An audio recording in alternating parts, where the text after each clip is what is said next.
Ir en estos momentos con Jaime Hernández, editor de La Jornada Sin Fronteras. El maestro Jaime Hernández ya está listo para hablar sin censura de este y otros temas. Querido Jaime, te saludo con mucho gusto. Buenas noches. ¿Cómo estás, querido Vicente? Aquí listos para lo que me digas. Oye, pues a ver, nada más para dejarlo en claro, esta es una gran victoria para el presidente Andrés Manuel López Obrador y su proyecto de nación, y ahora sí, se va con todo. En el Poder Legislativo, en la Cámara de Diputados, en el Senado de la República, rumbo a la votación de la iniciativa de reforma eléctrica, ya con la declaración de constitucionalidad o el fracaso de declarar inconstitucional la ley eléctrica del presidente Andrés Manuel López Obrador.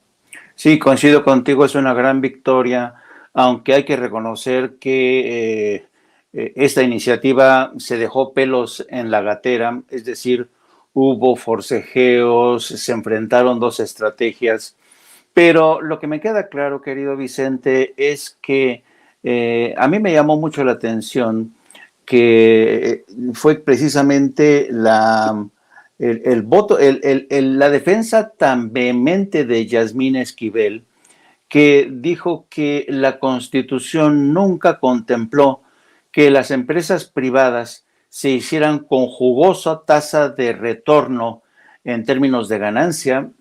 A mí se me hizo una defensa, sí, del marco constitucional, y curiosamente tanto Saldívar como Yasmín Esquivel y por supuesto también la magistrada Loreta Ortiz utilizaron una estrategia fascinante desde mi punto de vista, porque ya ves que en la primera parte del debate el pasado martes los magistrados del sector conservador decían que no podía ir este debate más allá del marco constitucional y que ellos solamente se iban a remitir para ver si se violaba o no la Constitución. Y exactamente el ministro Saldívar, la ministra Loreta Ortiz y la ministra Yasmín utilizaron esta fuerza de sus contrincantes para decir, ok, efectivamente, no nos vamos a meter con el tema de los famosos títulos, las leyes secundarias, porque eso lo tiene que decidir el Estado, los legisladores, pero lo que no puede quedar fuera de duda, y esta fue la parte más importante, es que el Estado tiene que ser el quien decida, quien rija el suministro de la energía eléctrica. Entonces, para mí fue fascinante la estrategia.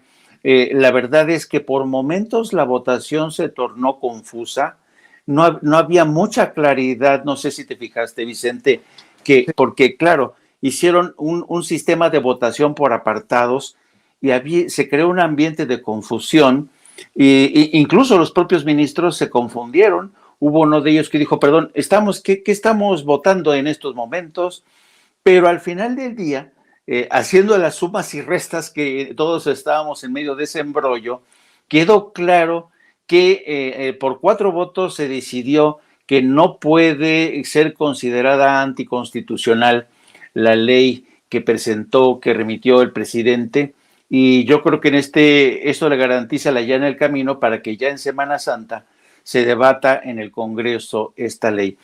Este es un triunfo del gobierno de Andrés Manuel López Obrador, pero no cabe duda, Vicente, que todavía nos seguimos enfrentando a inercias conservadoras en el seno de la Suprema Corte de Justicia, y además se dejaron ver algunos intereses creados presionando.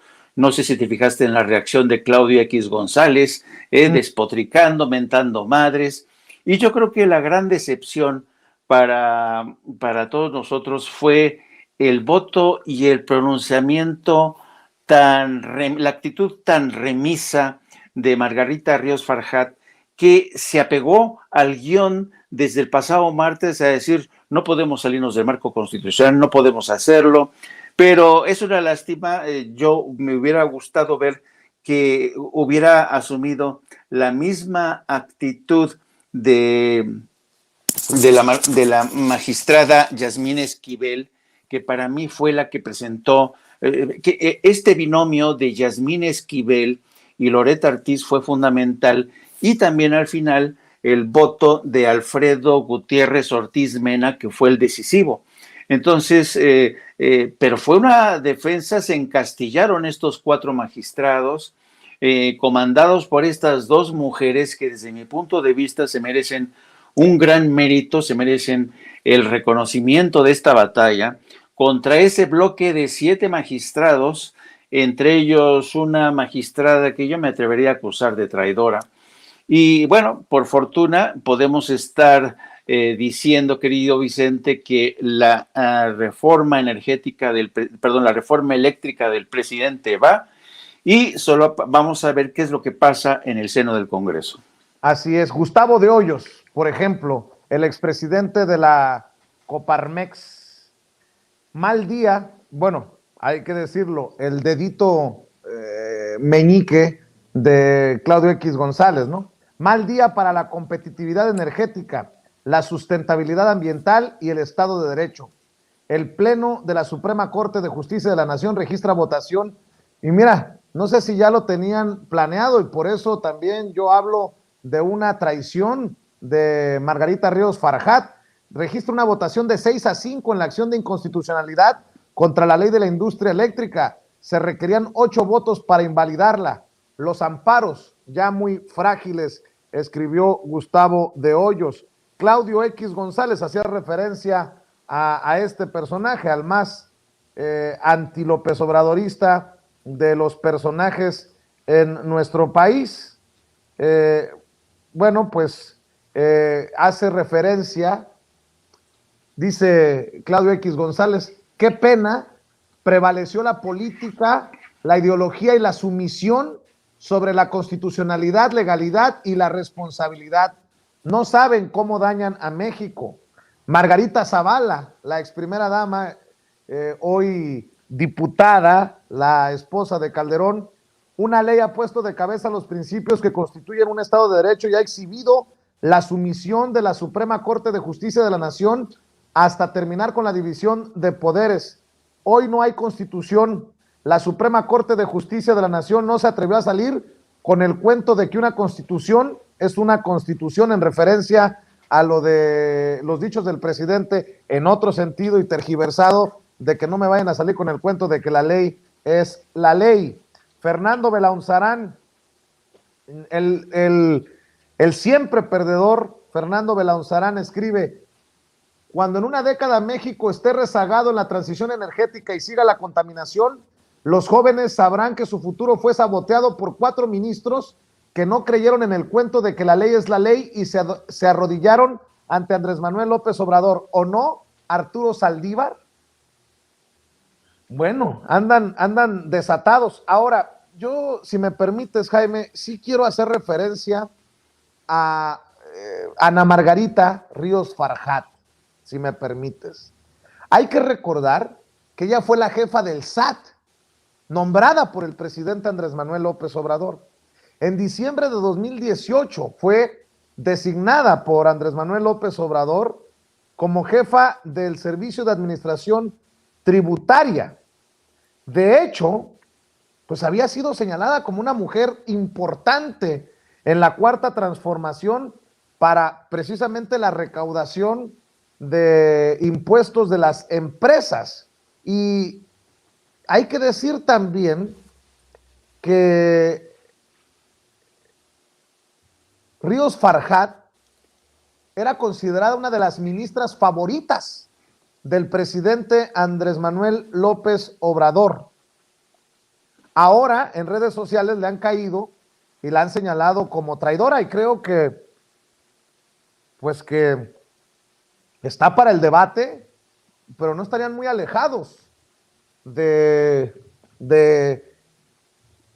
esta definición de traidora, porque dices tú, apegada al librito, apegada al script, al guión, se declara por la inconstitucionalidad de la ley eléctrica del presidente Andrés Manuel López Obrador, dando la espalda a esto que es central para esta administración, querido Jaime. Sí, yo lo voy a tratar de describir de la forma más, para que se entienda mejor de qué esto va, porque esto que ha dicho Margarita Zavala, Fernando Belauzarán, pura charlatanería, puros discursos de humo que no aclaran nada en absoluto, pero yo te lo voy a poner de esta manera. Haz de cuenta que la Constitución mexicana es un organismo que es responsable de que el Estado mexicano funcione debidamente, ¿no? Bueno, lo que hicieron durante el PRI y el PAN fue meterle un órgano adicional a este organismo, se lo adocenaron, ¿no?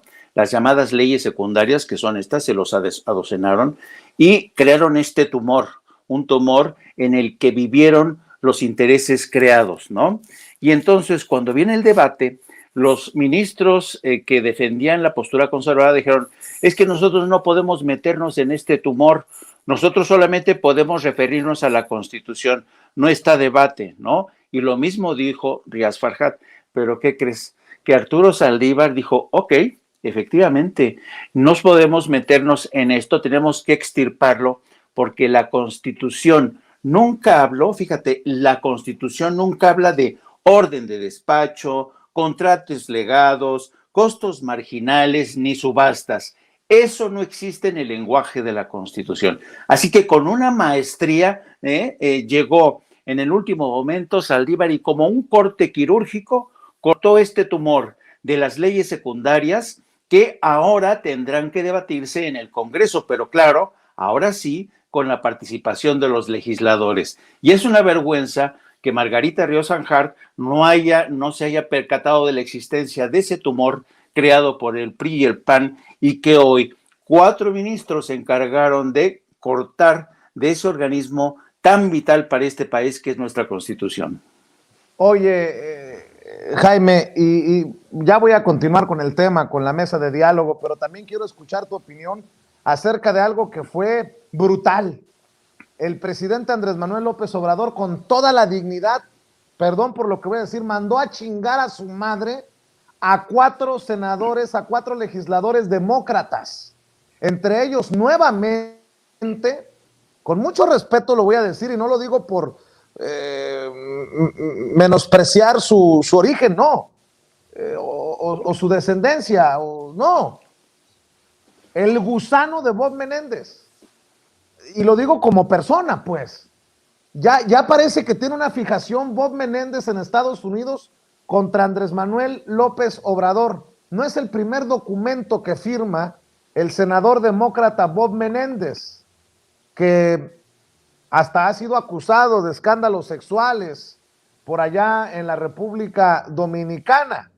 Le advirtieron, le señalaron los colegas al presidente Andrés Manuel López Obrador hoy en la mañanera que estos 4 legisladores demócratas han enviado una carta al secretario de Estado, Anthony Blinken, señalando que el presidente Andrés Manuel López Obrador usa la Fiscalía General de la República, la que dirige Alejandro Gertz Manero, para asuntos políticos. El presidente, de plano, les llamó mentirosos. Esta es la reacción del presidente en la mañanera. Ya tú me cuentas, me das tu opinión, querido Jaime. ¿Cómo no? Con todo respeto, mentirosos. Porque no es cierto. A lo mejor están mal informados. Es la campaña. Es que en Estados Unidos hay elecciones. Y qué bueno que nada más son 4. Porque 4 golondrinas no hacen verano. Pero, ¿qué voy a contestarles? O sea, nada. Y van a seguir así, ojalá y sean pocos.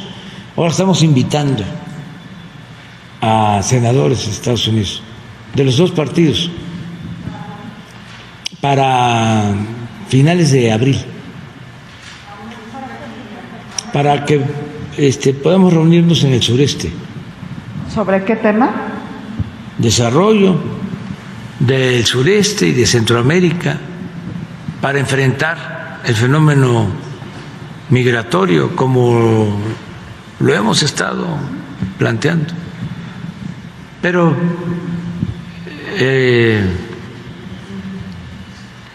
están desinformados. Yo no tengo ninguna vinculación más que de respeto con el fiscal Gertz Manero. Ya no es el tiempo en que el presidente daba instrucciones en el Poder Judicial, en la Suprema Corte, en la Procuraduría. No, ahora hay un auténtico Estado de Derecho. No hay un estado de chueco. Avanzan algunas investigaciones o algunas indagatorias, como el caso contra Ricardo Anaya, pero no avanzan otras sobre personajes cercanos a su gobierno. Es lo que plantean. ¿Cómo el caso cómo? Ellos plantean que sí avanzan las investigaciones cuando se trata de enemigos políticos. Bueno, pues ahí está el planteamiento de los colegas en la mañanera, y el presidente fue más. Por eso digo que el presidente es el provocador profesional número 1 de México.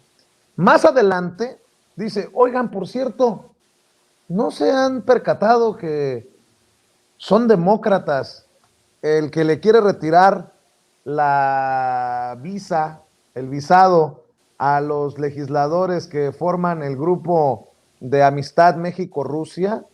Vicente González, el de Texas. Ahora son demócratas estos que están acusando algo que no es cierto, un uso de la Fiscalía General de la República por parte del presidente con fines políticos. Creo que el presidente magistralmente metió la mano ya incluso en cuestiones electorales en Estados Unidos, como advirtiéndole a la comunidad mexicana. ¿Entendió el que entendió? ¿O no, mi querido Jaime? Así lo leí yo también. Sí, así es. Pero habría que decir algo interesante, fíjate. Bob Menéndez, el presidente dijo esto es parte de la campaña, pero él se refería a la campaña electoral que está hoy en curso en Estados Unidos, pero yo creo que más bien este pronunciamiento, esta carta de Bob Menéndez, que encabeza, porque sabes que Bob Menéndez es presidente del Comité de Relaciones Exteriores, es producto de otro tipo de campaña, de un tipo de cabildeo que ha estado muy activo en el Congreso de Estados Unidos, de gente vinculada, ya sabemos, a intereses corporativos, intereses poderosos que han estado, ya sabes, siempre hay alguien que desde México está haciendo labor de cabildeo en Estados Unidos, porque se me hace muy extraño el hecho de que Bob Menéndez haya elegido este momento. Ahora, no me extraña la actitud de Bob Menéndez, porque un senador al que yo conozco muy bien, y te recuerdo que este Bob Menéndez que se dice preocupado porque la impartición de la justicia podría estar politizada, es el mismo hombre que en 2015, querido Vicente, saboteó durante más de medio año la confirmación del entonces aspirante a ocupar la embajada de México en Estados Unidos, Roberta Jacobson. Durante 6 meses estuvo saboteando ese proceso de confirmación junto con Marco Rubio. ¿Cuáles son los motivos que en aquel entonces adujeron tanto Bob Menéndez como Marco Rubio? Dijeron que querían protestar contra Roberta Jacobson, punto número 1, porque Roberta Jacobson fue la funcionaria encargada de iniciar el proceso de normalización de relaciones con Cuba. Y tú sabes que Menéndez está estrechamente vinculado a los cubanos de Miami. Entonces querían castigarla. Entre él y Marco Rubio le hicieron la vida imposible a Roberta Jacobson para que fuera nominada, confirmada. Finalmente lo consiguió salir airosa Roberta, pero durante medio año. Fíjate qué tan interesados están en México. Y luego, en medio de estos obstáculos que presentaron contra Roberto Jacobson, hubo un segundo elemento. Como no les funcionaba muy bien esta protesta, este pataleo contra Obama por su intención de normalizar las relaciones con Cuba, siguieron con el tema de Venezuela, culparon a Roberto Jacobson de haber sacado a Venezuela de la lista negra de naciones en tema de terrorismo, en fin, y que no proporcionaba informes detallados y suficientemente satisfactorios a gusto de los senadores. Pero ya casi al final, casi el último argumento que emplearon estos dos senadores, para que te des una idea de la obsesión de Bob Menéndez, el último pretexto que pusieron fue que Roberta Jacobson no les había dado información en su momento de por qué México no entregaba a Joaquín El Chapo Guzmán. Bob Menéndez le dijo a la embajadora, ¿por qué no nos ha informado la fecha de cuándo va a entregar México al Chapo Guzmán? Y me acuerdo porque yo estuve presente en esa conversación y le dijo Roberta Jacobson, senador, ese no es mi trabajo, usted tiene que preguntarle eso al Departamento de Justicia, ¿no? A mí se me hizo muy lógico. Pero para que veas, ese hombre empeñado en sabotear las relaciones México-Estados Unidos, con esta continua labor de sabotaje, ahora resulta que es un hombre muy preocupado por el estado de la justicia en México. ¿Qué está pasando aquí, no? Para mí que hay alguien que está cabildeando en el Senado, estoy casi seguro, para que un día acusen a México de que no quiere respetar el tratado, otro día que lo acusen de que no se está impartiendo la justicia como se debe. Y en este caso, yo podría decir que uno puede estar de acuerdo o no en las críticas hacia Gertz Manero, pero no le corresponde al señor Bob Menéndez emitir este tipo de juicios y jalarle las orejas al presidente para que ponga orden en un poder que es autónomo. Así es que, para que te des una idea de cómo se cuecen las habas en el Congreso de Estados Unidos, querido Vicente. Así es, y qué bueno que pones precisamente los detalles en este análisis, mi querido Jaime Hernández. Te agradezco mucho, como siempre, Jaime, y cerremos invitando a la gente para que te respalde en tu canal de YouTube, en tu cuenta de Twitter, en lo que publican en la Jornada Sin Fronteras. Gracias, querido Vicente. Pues sí, los invito a que se sigan sumando a nuestro canal de No Apto para Cínicos, y que transmitimos todos los días de las 14 horas aproximadamente a las 16, casi 16 horas. Y también les invito para que se sumen a nuestras cuentas a través de @Jaime Journo y también a través de nuestra sección de la Jornada Sin Fronteras de nuestro querido periódico La Jornada. Infinitas gracias, como siempre, querido Vicente, pórtate bien. Y si te portas mal, me invitas. Claro que sí, mi querido Jaime. Que descanses. Buenas noches. Gracias Buenas noches por acompañarnos. Jaime Hernández hablando con nosotros sin censura.